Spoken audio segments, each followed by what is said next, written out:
സന്ദീപ് വാര്യർ കോൺഗ്രസിന്റെ തുറുപ്പ് ചീട്ടാണ് ഇപ്പോൾ തുറുപ്പ് ഗുലാൻ. സന്ദീപ് വാര്യരെ ഇറക്കിയാണ് കെ സുധാകരനും വി ഡി സതീശനും കളിക്കുന്നത്. ഇപ്പോൾ സന്ദീപ് വാര്യർ ഏത് സാഹചര്യത്തിലാണ് ബി ജെ പി വിട്ടത്, അതേ സാഹചര്യം നേരിടുന്ന നിരവധി നേതാക്കൾ ബി ജെ പിയിൽ ഇപ്പോഴുമുണ്ട്. അതിൽ സുപ്രധാന നേതാവ് ശോഭാ സുരേന്ദ്രനാണ്. ശോഭാ സുരേന്ദ്രന് എന്തു വാഗ്ദാനം നൽകിയാലും കുഴപ്പമില്ല, അവർ പാർട്ടി വിടുകയാണെങ്കിൽ ഉൾക്കൊള്ളാൻ തയ്യാറാണെന്ന പച്ചക്കൊടിയാണ് ആര് കാണിച്ചിരിക്കുന്നത്? കോൺഗ്രസ് നേതൃത്വം സന്ദീപ് വാര്യർക്ക് കാണിച്ചിരിക്കുന്നത്. നിങ്ങൾ സംസാരിക്കുക, ചർച്ചകൾ നടത്തുക. അവരുടെ അതൃപ്തി നമുക്കറിയാമല്ലോ. ശോഭാ സുരേന്ദ്രന് സംസ്ഥാന അധ്യക്ഷ പദവി വേണമെന്നാണ് ആഗ്രഹം. ആ കസേരയിൽ ഒരിക്കലെങ്കിലും ഒന്ന് ഇരിക്കണം. സുരേന്ദ്രനെ ആട്ടിപ്പായിച്ചിട്ട് അവിടെ ഒന്ന് ഇരിക്കണം. അതാണ് ശോഭാ സുരേന്ദ്രൻ്റെ അടങ്ങാത്ത ആഗ്രഹം.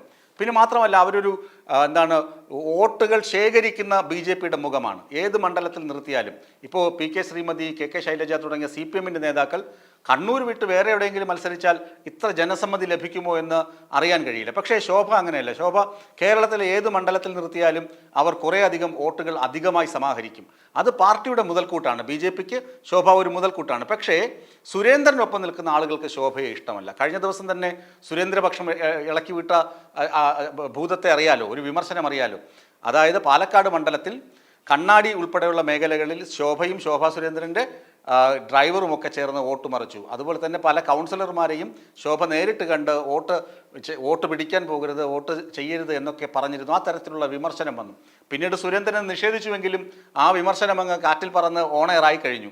അപ്പോൾ ശോഭാ സുരേന്ദ്രനെതിരെ കേന്ദ്രത്തിൽ പരാതി കൊടുത്തിട്ടുണ്ടെന്ന് പരാതി എത്തി എന്നതുവരെയുള്ള കാര്യങ്ങൾ പുറത്ത് വന്നു കഴിഞ്ഞു. അതുപോലെ 18 കൗൺസിലർമാർക്കെതിരെ പരാതി കൊടുത്ത കാര്യം. അങ്ങനെ നോക്കുമ്പോൾ പാലക്കാട് ജില്ലയിൽ ശോഭാ സുരേന്ദ്രനെ മാറ്റി നിർത്തിയാൽ പോലും ഈ 18 കൗൺസിലർമാർ ആലോചിച്ച് നോക്കുക. വിമത സ്വരം ഉയർത്തുന്ന 18 കൗൺസിലർമാർ, ഇവർക്കെതിരെയാണ് സുരേന്ദ്രപക്ഷം കേന്ദ്രത്തിന് പരാതി കൊടുത്തിട്ടുള്ളത്. അങ്ങനെയാണെങ്കിൽ സന്ദീപ് വാര്യരെ ഇറക്കി കളിക്കുമ്പോൾ കോൺഗ്രസിൻ്റെ ലക്ഷ്യം ഇതാണ്. പാലക്കാട് നഗരസഭ ഇനിയിപ്പോൾ വരാനിരിക്കുന്ന തൊട്ടടുത്ത മാസങ്ങളിൽ തന്നെ നടക്കാനിരിക്കുന്ന 2025 തുടങ്ങി മെയ് മാസം ആകുമ്പോഴേക്കും തദ്ദേശ സ്വയംഭരണ തെരഞ്ഞെടുപ്പാകും. അപ്പോൾ ആ തദ്ദേശ സ്വയംഭരണ തെരഞ്ഞെടുപ്പിന് പാലക്കാട് മുനിസിപ്പാലിറ്റി പിടിക്കുക, അതാണ് യു ഡി എഫിൻ്റെ ലക്ഷ്യം. പാലക്കാട് മാത്രമല്ല, കേരളത്തിലെ 70% ത്രിതല പഞ്ചായത്തുകളിലും ഭരണം പിടിക്കുക എന്നതാണ് യു ഡി എഫ് നോക്കിക്കാണുന്നത്. അങ്ങനെ നോക്കുമ്പോൾ സന്ദീപ് വാര്യരെ പാലക്കാട് ഇറക്കി കളിച്ചാൽ ഈ കൗൺസിലർ വിമത സ്വരം ഉയർത്തുന്നവർ, അതായത് സുരേന്ദ്രൻ്റെ നേതൃത്വത്തിൽ അസംതൃപ്തരായി നിൽക്കുന്ന നേതാക്കൾ, അതുപോലെ തന്നെ അണികൾ, അവരെയൊക്കെ കോൺഗ്രസിലേക്ക് കൂട്ടിക്കൊണ്ടുവരാൻ കഴിയും എന്ന ഉറച്ച വിശ്വാസത്തിലാണ് കോൺഗ്രസ് നേതൃത്വം. ശോഭാ സുരേന്ദ്രനോട് സന്ദീപ് വാര്യർ ആദ്യഘട്ട ചർച്ച നടത്തിയതായാണ് ലഭ്യമാകുന്ന വിവരങ്ങൾ. അതിലവർ പറഞ്ഞു, ഇല്ല, പരിവാർ കുടുംബം വിട്ട് താൻ എങ്ങോട്ടുമില്ല, ഇവിടെ നിന്ന് പോരാട്ടം തുടരും. കാരണം സുരേന്ദ്രനെതിരെയുള്ള പോരാട്ടം ഇതിനകത്ത് നിന്ന് തുടരും.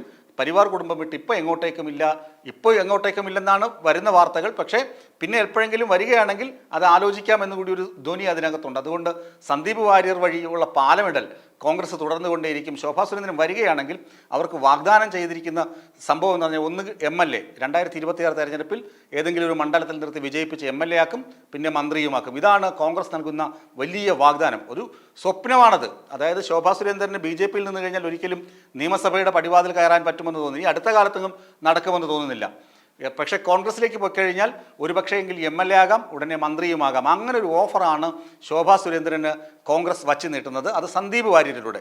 അതുപോലെ തന്നെ പാലക്കാട് ഇങ്ങനെ ഇടഞ്ഞു നിൽക്കുന്ന BJP ആളുകളെ അനുനയിപ്പിച്ച് കോൺഗ്രസ് പാളയത്തിലേക്ക് കൊണ്ടുവന്നു കഴിഞ്ഞാൽ അത് കോൺഗ്രസിന് മുതൽക്കൂട്ടാകും. കാരണം സന്ദീപ് വാര്യർ ഈ തെരഞ്ഞെടുപ്പ് സമയത്ത്, പാലക്കാട് ഉപതെരഞ്ഞെടുപ്പിന് 5 ദിവസം മാത്രം ഉള്ളപ്പോഴാണ് സന്ദീപ് കോൺഗ്രസ് പാളയത്തിലെത്തുന്നത്. ആ പാളയത്തെത്തിയ ഉടനെ സന്ദീപിൻ്റെ പ്രഭാവം കൽപ്പാത്തി വിട്ട് എങ്ങും പോകില്ല എന്ന് കരുതുന്ന BJPക്ക് തിരിച്ചടിയായി. കൽപ്പാത്തി മാത്രമല്ല, ആ മണ്ഡലം മുഴുവൻ സന്ദീപ് ഇഫക്റ്റ് ഉണ്ടായിരുന്നു. അതിന് വോട്ടിംഗ് പാറ്റേൺ തന്നെ നോക്കണം. അത് BJPയുടെ പല ബൂത്തുകളിലും 10-ൽ താഴെ വോട്ടാണ് കിട്ടിയത്. ഒരു ബൂത്തിൽ വെറും 3 വോട്ടാണ് BJP സ്കോർ ചെയ്യാൻ കഴിഞ്ഞത്. കാരണം അതെല്ലാം സന്ദീപ് വാര്യരുടെ പ്രഭാവത്തിൽ അവിടെ ഉണ്ടായിരുന്ന BJP വോട്ടുകളൊക്കെ നേരെ കോൺഗ്രസിലോ അല്ലെങ്കിൽ CPM പോയി. സരിന് 860 വോട്ട് അധികം ലഭിച്ചപ്പോൾ രാഹുൽ മാങ്കൂട്ടത്തിന് ഏകദേശം 5000-ലധികം വോട്ടുകളാണ് ഈ BJP കേന്ദ്രീകൃത മേഖലയിൽ നിന്ന് കൂടുതൽ സമാഹരിക്കാൻ കഴിഞ്ഞത്. ഏകദേശം 10200 വോട്ടുകൾ BJPക്ക് കുറയുകയും ചെയ്തു. ആലോചിച്ച് നോക്കുക. അപ്പോൾ BJP വിമതർ അവിടെ ഉണ്ട്. ആ വിമതരെ ഒപ്പം കൂട്ടിക്കഴിഞ്ഞാൽ കോൺഗ്രസിന് തദ്ദേശ സ്വയംഭരണ തെരഞ്ഞെടുപ്പിൽ വൻ ലീഡ് ഉയർത്താം. പാലക്കാട് നഗരസഭ പിടിക്കാമെന്ന മോഹമുണ്ട്. ആ മോഹത്തിൻ്റെ പൂഞ്ചിറ കയറി സന്ദീപ് വാര്യരെ പറത്തി വിട്ടിരിക്കുകയാണ് കോൺഗ്രസ്.